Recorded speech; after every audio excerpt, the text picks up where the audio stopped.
encontro nosso do canal Quintal da Frida, mas hoje um encontro diferente. Bem, mas antes de tudo, antes que eu receba uma bronca aqui da direção, quem ainda não curtiu o canal, curta. Quem ainda não se inscreveu, não acionou o sininho, faça isso, por favor. Senão o Sidney Paixão me dá uma bronca depois do vídeo gravado, tá? Então, por que isso? Porque a gente precisa atingir o maior número de pessoas, né? Bom, o canal já está cumprindo o seu objetivo, que é movimentar pessoas.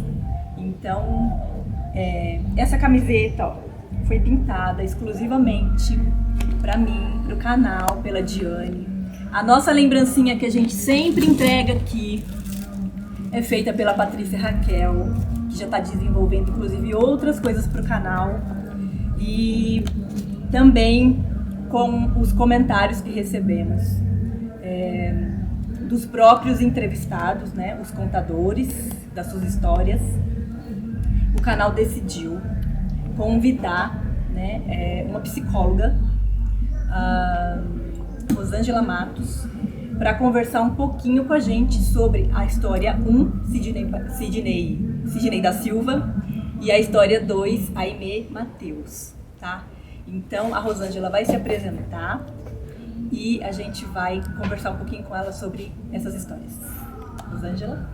Olá, sou Rosângela. Primeiramente eu quero agradecer o convite, Vanessa. Muito obrigada mesmo, né? Eu acho que esse espaço ele é muito rico para a psicologia, principalmente para a psicologia clínica, onde nós profissionais temos uma bagagem, né, de experiências, de teorias e de leitura que fica muito restrita ao setting terapêutico. Então, muito obrigada mesmo, tá? Sou mestre em psicologia clínica, estou me doutorando em psicologia clínica também na PUC, no Núcleo Comunidade de São Paulo. Sou especialista em família e casal na abordagem sistêmica. E amo família, adoro estudar família.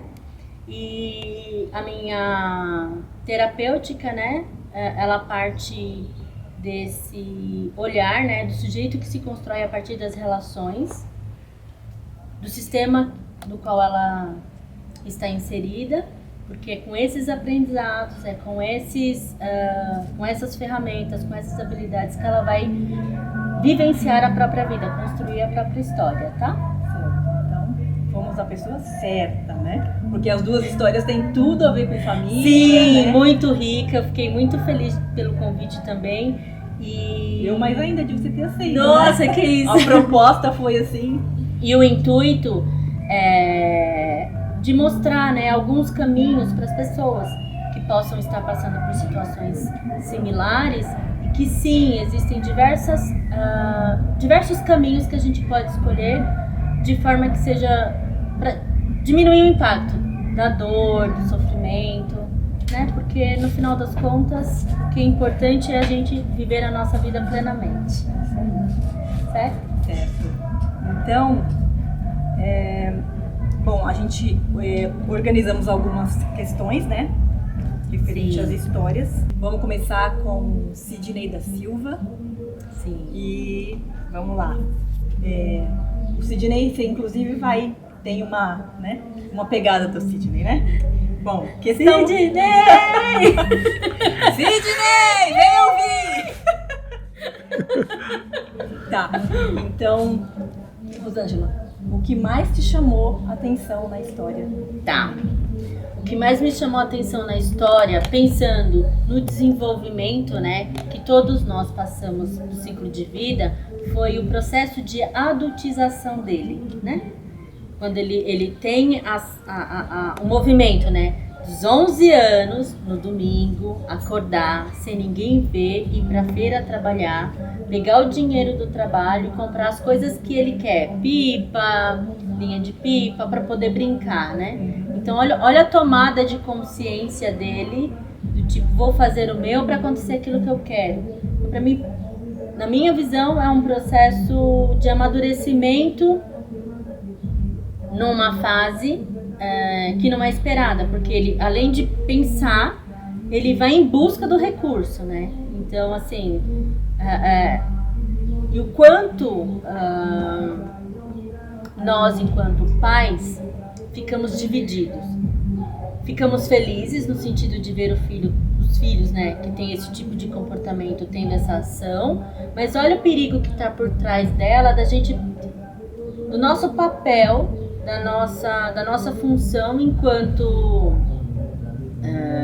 responsáveis por aquele ser destituído dessa função, né? Porque ele traz muito claro que ele trabalha dos 11 aos 16 e aos 16 ele compra uma moto, né? É interessante isso, porque ele toma a decisão, não tem carta, como é que ele conseguiu comprar essa moto, como foi essa chegada da moto em casa, né? Então, olha o processo, assim, de uma tomada de independência numa idade que nem as regras sociais estão organizadas para isso. O Ney ele estava, como a gente conversou, ele está inserido num contexto que já não era dos pais, né? Que vieram de um outro lugar, né? De uma outra... Sim.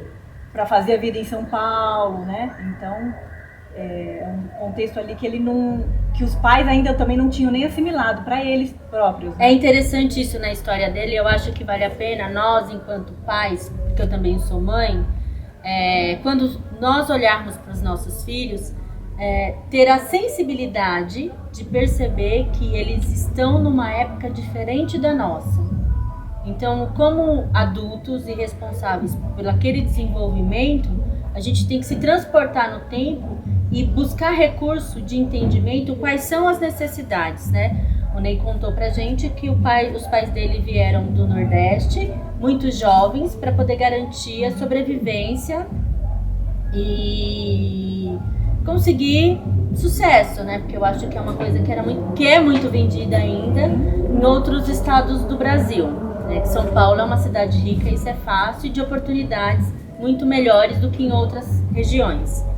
E quando pais que têm essa experiência, né, como dos pais do Ney, que precisam deixar o estado, né, vamos pensar, a terra-mãe, os seus costumes, o contexto, a forma de funcionar, para poder vir para um outro estado e se adaptar a esse estado, nós estamos falando que toda a preocupação dessa família, ela está embasada para garantir a necessidade fisiológica, a necessidade básica. Então a família vai ficar organizada para moradia, emprego, alimentação e, como qualquer família, a família vai crescendo, vai chegando os filhos e os pais não conseguem ficar atentos às necessidades dos filhos que estão inseridos nesse novo contexto. Ele olha os filhos com a própria experiência e eles se perdem nisso. Então, essa tomada, né, esse atiramento do Ney para a vida aos 11 anos, para os pais poderiam ser algo natural porque eles tiveram isso, porque eles tinham que trabalhar pela própria sobrevivência. Mas o Ney, estando aqui, ele não tinha a estrutura de pensamento, a estrutura de compreensão que os pais tinham quando tomou a decisão de vir para cá. Então as necessidades dele eram outras e os pais não viram, não enxergaram, que é tipicamente assim, isso acontece com muita frequência, né? Esse gap intergeracional que a gente chama, a diferença de uma geração para outra. O desespero ali era tão grande que ela até pegou o Ayrton Senna, né? Pra dar de exemplo no Sidney. E nossa, essa parte foi a melhor parte, porque ela teve uma presença de espírito, e aí vale também para assim, a mídia, né? O papel da mídia, ver a importância, né? Porque a informação que chegou pro Ney aos 11 anos de idade, quando acontece o acidente, ele usa essa informação enquanto recurso e reconstrói toda a vida dele a partir desse olhar, a partir daquela fé, daquele entendimento, né? E transmuta, né? Porque o Ney, a sensação que eu tenho não é que ele mudou, ele transmutou. de uma situação, ele vinha de uma situação que aconteceu algo que transmutou, ele deu todo um novo sentido para a própria vida e construiu uma realidade onde ele exista hoje plenamente e consegue sim afetar outras pessoas, principalmente os jovens que têm os mesmos comportamentos que ele. E quando ele fala isso, no ser professor de matemática, né, você vê que é uma realização de propósito. Como eu posso contribuir, a minha experiência pode contribuir para a experiência de outras pessoas. Sim, porque como a gente conversou, quantos Neis não se perderam pelo caminho. Sim, né? Inclusive um milagre dele agarrar a própria oportunidade, né? Porque a nossa sociedade não lida muito bem com a morte. Ainda, em pleno século XXI, é um tabu na família o assunto da morte, né? Não podemos falar da morte como se a morte fosse uma inimiga, como se a morte fosse uma instância a ser combatida, né? Eu acho que isso também tem muita influência médica. Com o avanço da tecnologia, a gente está esticando a vida, né? Estamos fazendo uma corrida contra a morte, mas não é possível. Ela faz parte da vida. São vida e morte, são só a versão ao contrário da mesma esfera, né? Então elas andam juntas. Então, o preço da vida é a morte. O que, quando a gente fica muito preocupada em evitar a morte, a gente perde o foco do principal, de como nós estamos vivendo a nossa vida. Quais escolhas estão me movendo na minha vida? Onde eu quero chegar a cada passo que eu vou na minha vida? O que eu estou fazendo com esse dom precioso que é a vida? E o Ney traz isso, né, na própria experiência dele. Justamente. Eu acho que eu já respondi bastante coisa. Justamente. A questão 2 era qual o maior enfrentamento, né, da família do Ney? Olhando da dinâmica familiar, a perda do poder parental, né? Ele não aceitava o comando parental, né? Ele era uma criança que o que os pais estavam oferecendo não contemplava a necessidade dele, né? E os pais também não conseguiram entender isso. Então os pais estavam usando o recurso que eles aprenderam enquanto os filhos. Porque a gente só aprende a ser pais estando no lugar de filho. Os pais sempre insistindo, sempre tentando retomar o poder, e o quanto era difícil. Que eu acho que também é uma consequência do processo de adultização que, infelizmente, toda a nossa sociedade está organizada hoje. Então, se a gente for pensar em acesso das crianças à internet, quando a gente vai pensar no tipo de roupa que estão vendendo para as crianças, então a indústria da moda está adultizando, promove a adultização das crianças, a indústria de calçados, então a indústria de cosmético, então tem maquiagem para criança, sapatos de salto, então a gente percebe, e existe também um movimento contrário, a infantilização do adulto. Então quando a gente vê os que demoram para sair da casa dos pais. Também os que demoram a sair das casas dos pais. Filmes com temáticas infantis que são mais para adultos do que para as crianças, porque as mensagens elas são bem marcantes, bem fortes, né? Mas com a mensagem como um conteúdo de desenho, mas a mensagem é para o adulto, né? Então, roupas, né, com temas infantis para adultos. Sim. Então existe uma troca, a adultização da infância e a infantilização do adulto. Então isso faz com que a gente perde, aí a gente vai se perder mesmo dentro desse caminho se não tiver isso muito claro, muito transparente, assim, sabe aquela coisa que tá ali na frente, né? Então, assim, a gente não pode perder nunca o foco, qual é a nossa função enquanto adulto na vida dos nossos filhos, independente da idade, porque ao longo do ciclo vital da família isso muda. Então, para o filho na primeira infância, enquanto família nós temos que agir de uma forma, na segunda infância de outra forma. Então a gente também passa por esse processo de transformação juntamente com o desenvolvimento das crianças. Então, como eu falo com meu filho adulto, não é possível falar com meu filho adulto como se ele fosse uma criança. Porque também é um pedido inconsciente de infantilize-se. Sim. Deixe mamãe no comando. Claro que isso seria ótimo, perfeito. Mas graças a Deus as crianças não aceitam isso. E seria muito bom que os adultos também não. Também não. Porque senão eles não ganham a supremacia de cada indivíduo, de cada sujeito, que é a autonomia, né? A capacidade de gerenciar a própria vida. Bom, eu sei que isso é um assunto extenso, talvez para até uma próxima vez, mas você não entende como isso é difícil da gente fazer, como fala, direcionar isso na nossa família, quando a gente está o tempo todo ali correndo atrás do trabalho, não é? O dia inteiro ocupada, trabalhando, não é? Quando a gente chega em casa, isso é difícil você pôr isso em prática, eu digo, né? Às vezes falta de conhecimento, né? Porque a gente, cara, casou, teve filho, foi tudo meio que um atropelo de uma coisa e outra, né? De repente, quando a gente vai perceber isso, né? Tiro por mim, você já passou dos, sei lá, 35, 40 anos, né? E eu vou falar pra você que eu acho que é antes, né? Por exemplo, eu tô no núcleo de pesquisa. Então essas informações que eu tô te trazendo corre solto lá. Mas eu não consigo entender porque essas informações não estão num lugar que é fundamental, que é pro público, pro povo, pras famílias, sabe?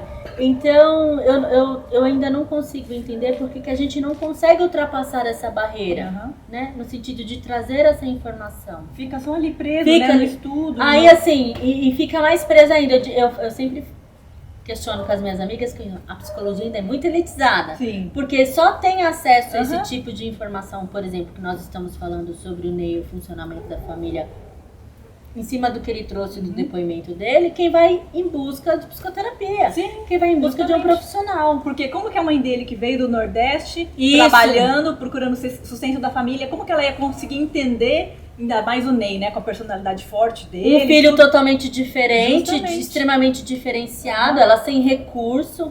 E olha que interessante, uma mãe desesperada, né? Sim. Porque ela traz... ela usa a referência do Senna, né? Olha, ouve. Você não me ouve, mas olha, ouve ele. Ele conta na história, né? Uma mãe desesperada mesmo escreveu uma carta. Filho, por favor. Porque ela não conseguia chegar até chegar, né? Então, olha o quanto ele se tornou acessível. E não estou dizendo que seria flores. A psicologia não é flores, né? A psicologia não vai dar conta de tudo e nem vai resolver o problema do mundo.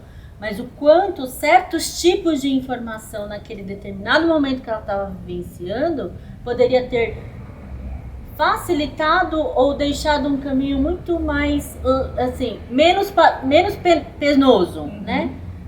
Menos dolorido. Porque se a gente for parar para prestar atenção, qual foi a intervenção, né? O que foi que interveio no Ney? Um acidente. Ele literalmente, né? Precisou encontrar um igual a ele para entender as consequências das escolhas que ele estava tendo para si mesmo, né? Porque o encontro dessas duas pessoas, né, onde ele se torna vítima, é muito engraçado que quando tem um momento do vídeo que ele fala assim, ele tava na contramão, ele tinha bebido, tava na contramão, todo errado, e me acertou, ele tava errado, mas aí no final ele fala assim, eu tava sem capacete. Justamente, era o que eu ia comentar. Aí ele não percebeu que ele encontrou uma pessoa muito parecida com ele, no sentido da imortalidade, porque eu acho que também tem isso, né? O período da adolescência é um período muito perigoso, porque ela está transitando entre... Não é nem adolescência, o termo certo é puberdade, tá? Então, esse período da puberdade é um período muito perigoso, porque as crianças estão saindo da fase adulta, da fase infantil, indo para o mundo adulto. Porém, como qualquer criança muito esperta, elas querem se beneficiar de tudo que é de positivo da vida adulta, mas elas não querem arcar com as consequências e elas nem têm estrutura para isso. Então isso é um problema. Então elas jogam, então elas querem os benefícios, mas elas não têm estrutura para dar conta. Então, nesse sentido, a adolescência, a puberdade, é um momento onde a família fica muito alerta, tá? Muito alerta. E se eu for colocar aqui, por exemplo, uma teoria das quais a gente estuda lá no núcleo, dependendo de como os pais vivenciou, olha isso, que coisa mais maluca. A própria história, se eles não tiveram, se eles foram privados de viver a própria adolescência, pode ocorrer uma transformação deles viverem adolescências na fase dos filhos. Aí você já viu, né? Sim. Isso é bem comum, não é? Isso é muito comum, mas você percebe dentro da narrativa do Ney que a mãe dele sempre puxava ele, volta. Então a mãe dele não adolesceu, porque a gente, dentro da nossa teoria, a gente fala, né? A família adolesce, então a mãe dele não adolesceu e foi trazendo ele de volta, né? Mas eu fico pensando, quantos adolescentes escolhem alguns caminhos que é impossível retorno. Puxar de volta. Sim. Então é um período de grande alerta, de grande alerta mesmo. E existem pesquisas sobre isso. Inclusive, adolescentes experimentam, né? Eles entram experimentam drogas justamente nesse período, que é o período que é mais letal. Porque o cérebro ainda está em transformação. Muito difícil de um adolescente entra no consumo, ficar sem dano. Existem pesquisas que falam isso. Se uma pessoa entra na fase adulta, o dano no cérebro dela, na saúde dela, vai ser menor do que quando entra na adolescência. Isso. Então é um período que é de muito alerta. Outra coisa, não é na adolescência que você vai educar o seu filho. É antes. Na adolescência, o que vai prevalecer é a relação, o tipo de relação que foi estabelecido desde o início, desde a faixa 0 até a entrada da adolescência. Porque a criança, na fase da adolescência, da puberdade, é onde ele vai se diferenciar e é onde ele vai questionar tudo aquilo que ele aprendeu. Então, se a relação ao longo desse tempo foi construída de forma sólida, onde o vínculo está fortalecido, as chances de trazer problemas é menor. Não é que não vá ter, mas serão problemas contornáveis. Mas aí a gente pode pensar, por exemplo, no Ney, né? Que aos 11 anos já estava dando seu voo rasante. Sim. Para você, quando foi a virada do Ney? Um acidente. Quando ele encontrou um outro com outro nome, né? Mas um outro que foi ali que deu... Ali começou o processo de virada, eu acho que de consciência, de tudo. Na verdade, ali começa o processo, ali começa a virada. Eu acho que o processo se inicia quando ele acorda do coma. Ele acorda. 12 dias depois. Nossa, deve ter sido assim, uma sensação... Dormiu no Natal, acordou no outro ano. No outro ano, né? Ainda bem que ele acordou, né? Que ótimo isso. Tá. Bem, referente ao Ney, claro que tem muita coisa para conversar, né? Mas o canal, claro, trouxe só uma parte aqui. Sim. Como eu falei desde o início, né? O canal é um processo de conhecimento, cura e autocura.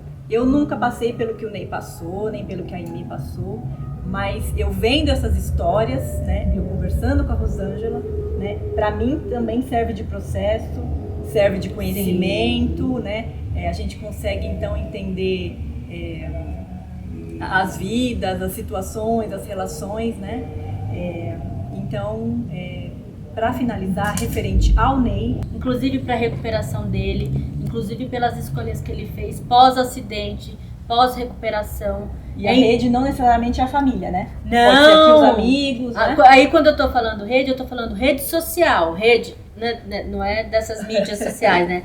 Tô falando rede de familiar, família extensa, tô falando rede de vizinhos, tô falando rede de amigos. Então, essa rede, ela nos torna muito mais forte, porque hoje nós somos provocados por problemas dos quais muitas vezes a gente não tem a solução, a gente não tem a resposta, e não necessariamente falar com você ou falar com aquela pessoa, eu vou encontrar, né? Então, nesse novo cenário, nessa nova forma de funcionar, que nós estamos também aprendendo, porque tudo é muito novo e tudo acontece de forma muito rápida, vamos acionar as nossas redes, né? E parentalidade é difícil mesmo, né? Não é algo, a gente se constrói. Teve uma propaganda de uma indústria de cosméticos que ela trouxe algo muito bom, porque isso de fato acontece. Quando nasce uma criança, nasce uma mãe também. Sim. Isso, quando nasce uma criança, também nasce um pai. Então, nós não viemos com o manual, né? A gente se constrói também nesse dia a dia, nessa relação. Então, encontrando dificuldade, procura, aciona a rede.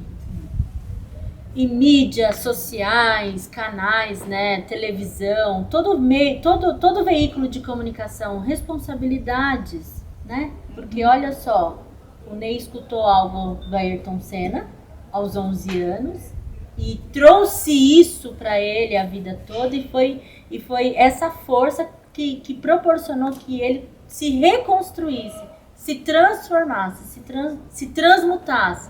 Então, todo esse acesso, ele tem que estar a serviço do nosso desenvolvimento, da nossa transformação, e não para regredir, e não para parar, e não para estacionar. Eu acho que nesse sentido... Sobre o parental, eu vou até te falar uma coisa minha, né? Quando você fala do gap, né? Eu tenho 3 filhos, né? Mas a Eduarda e o Pedro, os mais velhos, né? Que foi uma educação, e a Maria Luísa, que veio de 10 anos depois, né?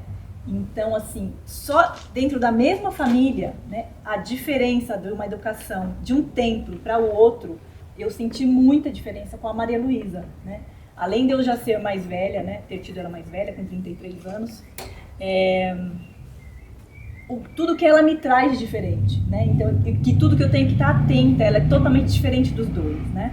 Então, outra geração, então, para mim também foi difícil, e é difícil, né? Assim, eu sempre busco as informações, por isso que, inclusive, você está aqui. Tá? Sim, isso acontece, por exemplo, usando o seu exemplo, isso acontece entre irmãos. Eu vejo muito claramente a diferença entre eu e a minha irmã caçula. Parece que é 2 mundos diferentes. E é engraçado quando a gente conversa, a gente divergindo, né? A gente conflitando. Não, porque não é assim, não, porque é desse jeito. Não. Você não entende. Não, eu entendo, mas você que não me entende. Sim, e a gente precisa, eu acho assim, quando a gente aceitar que estamos em processo de construção, eu acho que a gente se abre para o novo. Sim. Então, nós não somos seres definidos. É isso, ponto, acabou. Não. Estamos em processo de construção, porque aí a gente se abre para os novos aprendizados. Tudo muda o tempo todo e tá tudo bem. Sim. A evolução se dá a partir disso, né? E esse processo de construção, ele vai até a morte, né? Sim. Você vai morrer e não aprendeu tudo. Não, e isso tá vale para bem. Todo mundo, né? Tá tudo bem. Justamente. Vamos fazer as pazes com essa coisa da morte, porque eu acho que quando a gente olha para a morte de uma forma natural, como fazendo parte da própria vida, a gente dá um significado para nossa existência muito mais profunda, né? Muito mais comprometida, com mais propósito. Fazer as pazes com a gente também, né? Com os nossos erros, né? A gente erra. Gente, né? Erro é a melhor coisa do mundo. Justamente. Só é letal quando a gente erra fazendo a mesma coisa. Aí não é legal. Agora, errar fazendo coisa diferente é uma bênção. É isso mesmo. Bem, então aqui a gente finaliza com a conversa do Sidney da Silva. Vamos fazer uma outra gravação, vamos continuar, vai ser a parte 2 da Inê, para o vídeo não ficar muito extenso, né? Então a gente vai continuar aqui gravando e vamos aqui cortar, né? E galera, só uma coisa, nós estamos no quintal da Frida, qualquer barulho que vocês ouçam, tá? É porque a vida segue. né, continua. E hoje um lindo sábado de sol depois de tanta chuva. Então tá todo mundo pela rua andando, circulando. Vida real. Justamente, tá? E a gente aqui gravando. É isso. Cortou? E aí pessoal, beleza? Por aqui Sidney Silva, quintal da Frida, tudo bom? Hoje estou aqui fazendo esse vídeo para agradecer aí ao Quintal da Frida mais uma vez pela repercussão da minha história, contada no canal dela, pela oportunidade que ela me deu. Agradecer também a psicóloga Rosângela, que assistiu meu vídeo, adorou, fez uma análise e tal. Pô, eu só tenho a agradecer. A psicóloga Rosângela aí, ela abordou muita coisa ali no meu vídeo, ela enxergou muita coisa, coisas que eu não enxerguei, cara, não enxerguei, certo? Dentro da minha história. Então estou muito feliz, aprendi muito, certo? Com essa análise dela, sacou? Comparação que ela fez aí dos dias, dos tempos atrás com os tempos de agora, em questão de educação, pai, filho, certo? Só tenho a agradecer, cara. É isso, só tenho a agradecer, estou muito feliz pela repercussão, pelo Quintal da Frida aí, ó, pela visão desse canal que tá tendo aí, tá pegando as histórias das pessoas e tá compartilhando, porque, meu, o mundo aí tá precisando mesmo de histórias para servir como exemplo, certo? Eu mesmo sou uma pessoa que adora escutar, agora adoro absorver para aprender, certo? Sou muito feliz com esse jeito que eu tenho, com essa postura que eu tenho. Só tem acrescentado na minha vida. Eu não tenho nem muito o que falar, não dá para descrever em palavras assim o que eu sinto, o que eu estou sentindo, com as energias que estão chegando até mim, o que eu estou proporcionando para as pessoas que estão passando por momentos que eu já passei, sacou?